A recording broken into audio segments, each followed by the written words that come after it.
Hello दोस्तों, welcome again to शिक्षा यंत्र। शिक्षा यंत्र में मैं मनोज राघव आपके लिए आज टॉपिक लेकर आया हूं एवरेज स्पीड एवरेज वेलोसिटी क्या होती है और some related problems on average speed average velocity speed और वेलोसिटी। चलिए आइए सीखते हैं, मजा आएगा। जो डायरेक्टली इस वीडियो को देख रहा है प्लीज पहले वाली वीडियोस को देखना ना भूले। आपका इंटरेस्ट जब भी बनेगा डिस्टेंस का, डिस्प्लेसमेंट का, स्पीड का, वेलोसिटी का, स्केलर का, वेक्टर्स का, इन सब की डिटेल्स आपको पहले वाली वीडियोस में मिल जाएंगी। कीप लर्निंग बेटा। चलिए आइए स्टार्ट करते हैं। आपको आज मैं बताऊंगा स्पीड एवरेज स्पीड क्या होता है। तो आपको स्पीड का फॉर्मूला पता था, स्पीड का जो फॉर्मूला था आपको पता था डिस्टेंस, और डिस्टेंस के बाद अपॉन में टाइम को हम स्पीड का फॉर्मूला बोलते थे। अब अगर मैं एवरेज वेलोसिटी की बात करता हूं तो एवरेज वेलोसिटी का फॉर्मूला जो होगा वो होगा आपका total distance covered by total time taken. ये आपको याद रखना है। अच्छा सर, ये जहां स्पीड और एवरेज स्पीड का कुछ कॉन्सेप्ट आप मुझे बता दो कि ये एवरेज स्पीड कब कैलकुलेट की जाती है या फिर ये स्पीड कब कैलकुलेट की जाती है। तो इसके लिए हम एक काम करते हैं। पहले आपने स्क्रीन पर देखा स्पीड यानी डिस्टेंस अपॉन टाइम, वेलोसिटी यानी total distance covered by total time taken. मैं बताऊंगा बेटा उसके बारे में भी। आप इसके बारे में एक इंफॉर्मेशन और ले ले। इसकी जो एसआई यूनिट होती है, जिस यूनिट में इसको स्टैंडर्ड फॉर्म में नापा जाता है वो होती है मीटर पर सेकेंड, जिसको हम कभी कभी मीटर बाय सेकेंड इस तरह से भी रिप्रेजेंट कर सकते हैं और कभी कभी हम इसको ज्यादातर, कभी कभी क्या ज्यादातर आजकल हम इसको ऐसा लिखा हुआ देखते हैं। उसी तरीके से इनकी यूनिट में कोई बदलाव नहीं आता। इसकी भी अगर यूनिट की आप बात करेंगे तो मीटर बाय सेकेंड या फिर मीटर पर सेकेंड इस तरह से, या फिर इस तरीके से आप इसको रिप्रेजेंट कर सकते हैं। तो आपको यहां पर एवरेज स्पीड और स्पीड के फॉर्मूले नजर आ रहे हैं। अब ऐसा क्यों होता है और किस कंडीशन में आप एवरेज स्पीड या एवरेज वेलोसिटी निकालते हैं, इनके बारे में हम देखते हैं। चलिए, मेरे पास एक इंटरेस्टिंग सा एग्जांपल है और उस एग्जांपल के थ्रू आउट हम इन चीजों को समझने की कोशिश करते हैं। तो बेटा एग्जांपल में हम लोग क्या करते हैं, हम लोग आज चलते हैं दिल्ली, और क्योंकि स्टूडियो हमारा दिल्ली में है तो हम दिल्ली से जाएंगे और एक नियरेस्ट यानी एनसीआर जोन के अंदर में हम कोशिश करेंगे मथुरा जाने की। अच्छा, किसी को अगर नहीं पता है तो इन लोकेशंस को आप रैंडम मान सकते हो, कोई इशू नहीं है। और दूसरी चीज के कोई भी कमेंट में या फिर इस तरह से एम्बैरेस करने की या फिर खुद को एम्बैरेस फील कराने की जरूरत नहीं है कि मैं डिस्टेंस को रैंडम उठाऊंगा तो वो डिस्टेंस अप्रोक्सीमेट लगभग लगभग बराबर से होंगे। हो सकता है कई जगह बैलेंस भी करना पड़े, तो डिस्टेंस एक्यूरेसी के साथ में नहीं होंगे। चलिए, तो हमने दो लोकेशन देख ली है, दिल्ली और मथुरा। अब हम लोग क्या करते हैं कि दिल्ली से जाते हैं। दिल्ली से जब हम चले तो दिल्ली से हम लोग बीच में एक लोकेशन आती है फरीदाबाद। फरीदाबाद के बाद में फिर आगे थोड़ा सा और आगे जाएंगे तो एक लोकेशन और आती है हमारे पास, उसको हम बोल देते हैं पलवल। पलवल के बाद में फिर एक और आती है लोकेशन जो हमारी फाइनल डेस्टिनेशन होगी मथुरा। MTHR से लिख दिया मैंने। हम लोग क्या करते हैं कि इनके बीच का डिस्टेंस देखते हैं। अच्छा, दिल्ली और फरीदाबाद के बीच का जो डिस्टेंस था उसको मैं मान लेता हूं 30 किलोमीटर। फरीदाबाद और पलवल के बीच के डिस्टेंस को मैं मान लेता हूं 25 किलोमीटर, और पलवल और मथुरा के बीच के डिस्टेंस को मैं मान लेता हूं 60 किलोमीटर। ठीक है बच्चे। अब हमने क्या किया, टाइम टेकन को भी देखते हैं। और हमें ट्रेवलिंग में टाइम लगा, दिल्ली से फरीदाबाद ट्रैफिक थोड़ा ज्यादा था तो मुझे 1.5 यानी 1.5 आवर लग चुका है।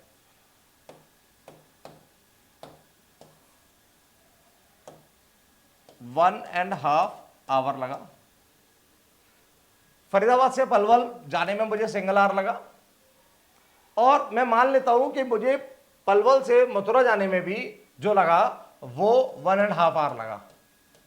इस तरह से मेरे पास में ये यूनिट्स आ चुकी है। अब आप देखेंगे कि हम कब स्पीड कैलकुलेट करते हैं और कब एवरेज स्पीड कैलकुलेट करते हैं। बेटा अगर मैं फरीदाबाद रुका हूं और यहां मुझे आते हुए फरीदाबाद, दिल्ली से फरीदाबाद पहुंचा हूं मैं, और मुझे डायरेक्ट मैं और वहां पे मैंने थोड़ा सा स्टॉप लिया और किसी ने मुझसे पूछा आप कहां से आ रहे हो, तो मेरा आंसर क्या होगा, दिल्ली से आ रहे हैं। दिल्ली से जब आ रहे हैं तो आप किस स्पीड से आए हैं, अगर मुझसे ये जवाब पूछ लिया तो अब मैं इसका जवाब कैसे दूंगा, इस सवाल का जवाब कैसे दूंगा। तो मेरे पास स्पीड का फॉर्मूला है, आपको पता है स्पीड का फॉर्मूला क्या होता है, बताएं, डिस्टेंस अपॉन में टाइम। तो डिस्टेंस कितना है 30 किलोमीटर, टाइम कितना है 3/2, ठीक है ना। सॉल्व करेंगे, 30/1 था और ये 2/3 हो गया, दैट इज 10 आया, दैट इज 10 20। अगर मैथमेटिकल कैलकुलेशन में दिक्कत हो रही है तो बताएं, हमारे पास में क्या आएगा, 30 को हमने 3/2 से क्यों किया, क्योंकि 1.5 को 3/2 भी बोलते हैं, और जब हमने उसको सॉल्व किया तो हमारे पास क्या निकल कर आया, अगर मैंने इसको रैशनल फॉर्म में लिखा तो 30/1 लिखूंगा और इसको डिवाइड को उल्टा करके लिखूंगा मल्टीप्लाई में तो 2/3 लिखूंगा, 3 से इसको काटेंगे तो 10 आएगा, यानी 20, और 20 के बाद में क्या आएगा, ये किलोमीटर में था या आवर में था, तो किलोमीटर पर आवर आ गया। यानी हमारे पास में स्पीड जो आई है दिल्ली और फरीदाबाद के बीच में वो कितनी आई है, 20 किलोमीटर पर आवर आई है। आप देखेंगे अब नेक्स्ट स्पीड जो फरीदाबाद से पलवल है। अब मान लेते हैं मुझे पलवल जाकर किसी ने पूछ लिया किस स्पीड से आए हो, तो मैंने फिर से क्या करना है, डिस्टेंस को ऊपर रखना है और टाइम को नीचे रखना है। मुझे पता लगा 25 किलोमीटर पर आवर की स्पीड से आए हम लोग।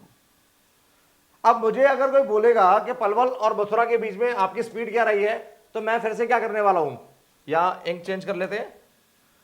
अब ऐसे वाले केस में मैंने क्या करना है, इनके बीच में अगर मुझसे वो पूछता है कि आपकी स्पीड क्या रही है, तो मुझे पता है डिस्टेंस इज 60 और टाइम इज 3/2।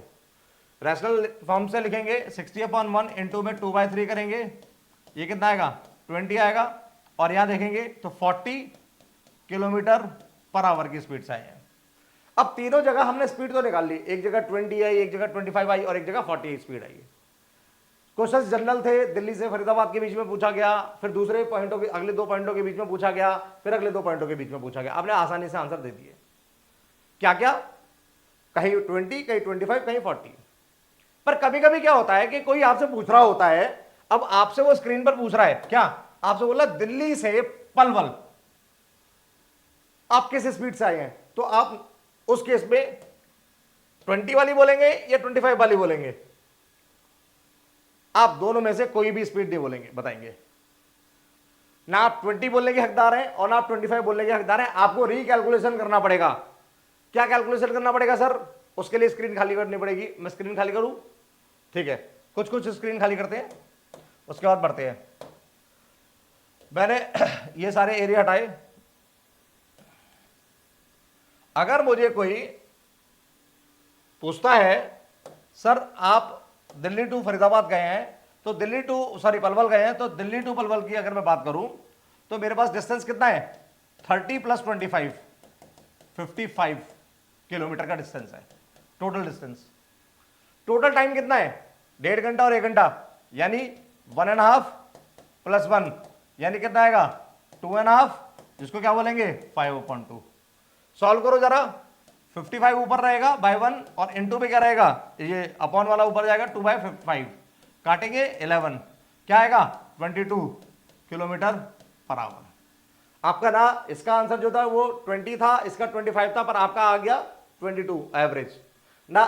जो यहां पर आपने कैलकुलेट पहले किया हुआ था, वीडियो को पॉज करके बैक करके देख ले कि पहले क्या दिया हुआ था। इन दोनों के बीच में हमने कितना निकाला था 20 निकाला था, यहां कितना निकाला था 25 निकाला था।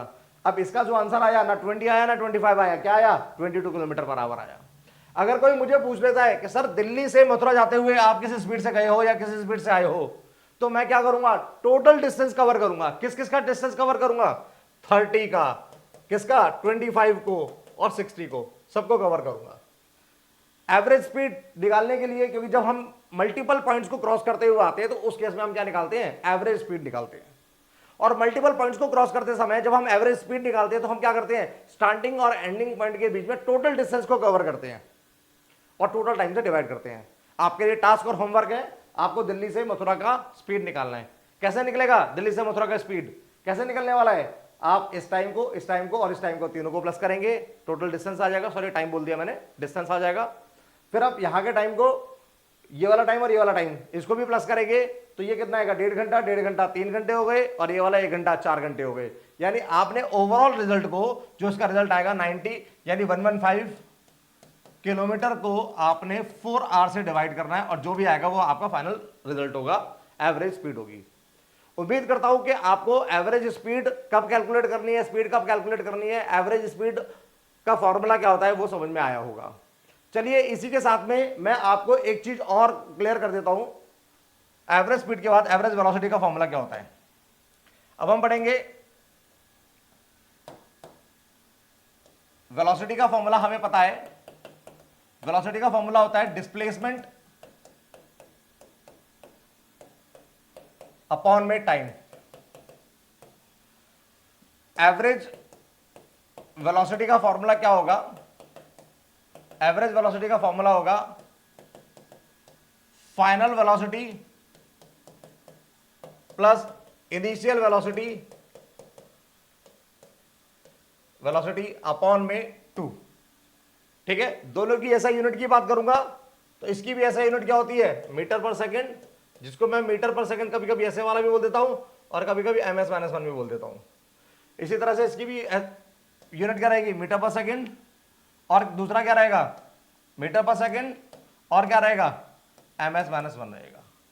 इस तरह से आपको वेलोसिटी के बारे में और एवरेज वेलोसिटी के बारे में, दोनों के बारे में क्लियर हो चुका है। अब चलिए दोस्तों, बच्चों मैं आपको एक जगह और बता दूं, आप काफी जगह एनसीईआरटी में देखेंगे कि एवरेज वेलोसिटी आपसे मांगी जाती है जिसका फॉर्मूला होता है ये, पर आप एनसीईआरटी के ही एक क्वेश्चन में देख लेंगे, एक वो ऊषा वाला क्वेश्चन है, आई थिंक गिवन एग्जांपल है आपको, सॉल्व एग्जांपल है आपके पास में, और वहां आपसे पता है क्या मांगा है, मैं न्यूमेरिकल्स भी करके दिखाऊंगा नेक्स्ट वीडियो में, मैं आपके लिए न्यूमेरिकल्स के लेकर आ रहा हूं। Depend on the speed, depend on the average speed, depend on velocity, depend on average velocity. मैं चारों से रिलेटेड जो न्यूमेरिकल्स हैं वही मैं आपको नेक्स्ट वीडियो में करवाने वाला हूं। तो फिर भी मैं आपको यहाँ एक एग्जाम्पल, मैं आपको एक आइडिया दे दूं तो होता क्या है इसके साथ में, काफी जगह ऐसा माना जाता है कि वेलोसिटी का फॉर्मूला डिस्प्लेसमेंट अपॉन टाइम है और एवरेज वेलोसिटी का formula final velocity plus initial velocity upon 2 है, पर आपसे क्वेश्चन में एवरेज वेलोसिटी मांगी जाती है और फॉर्मूला ये वाला लगा रखा होता है। अब ये कैसे पॉसिबल हुआ, जब आपके पास फाइनल वेलोसिटी और इनिशियल वेलोसिटी को निकालने की हिंट नहीं होती है तो आप एवरेज वेलोसिटी के केस में भी ऊपर वाला फॉर्मूला यूज कर लेते हैं।